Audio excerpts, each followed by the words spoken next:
It's time to add floors and wallpaper to the mini kitchen. I began by cutting all the curved ends of the popsicles off and giving the ends of the sticks a light sand. I cut a variety of lengths to start each row so the seams would not line up and it'd look more like real hardwood floors. Using wood glue, I went one row at a time, laying the popsicle sticks from left to right and worked my way to the front of the room. I discovered that this left an uneven row at the end, so I cut some popsicle sticks in half lengthwise at a slight angle to fill in the final row. After the glue had dried, I used my nail file to go over the seams and remove any excess glue that dried on top of the flooring. I did an all-over sand with some sandpaper and evened out the pieces at the end of each row. When I went to install the front door, I noticed it ran into some of the flooring, so I used an X-Acto knife to remove a sliver of popsicle sticks. For the wallpaper, I'm actually using a fabric.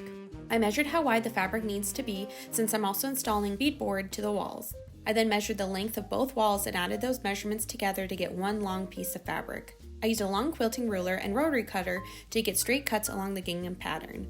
I attached the fabric wallpaper using Mod Podge, working in 2 to 3 inch sections at a time.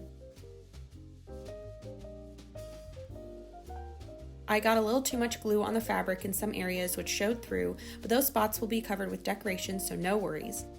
I cut out the fabric covering the window, leaving about ½ an inch of fabric to fold and glue to the other side of the wall.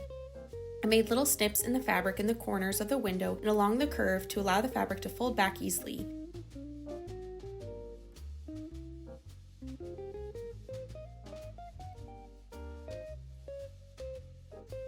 I repeated this process for the door, but only needed to make a snip in each corner.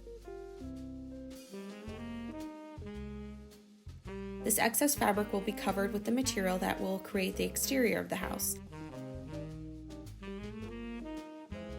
Come back next time when we'll be making and installing the beadboard and baseboards to the walls.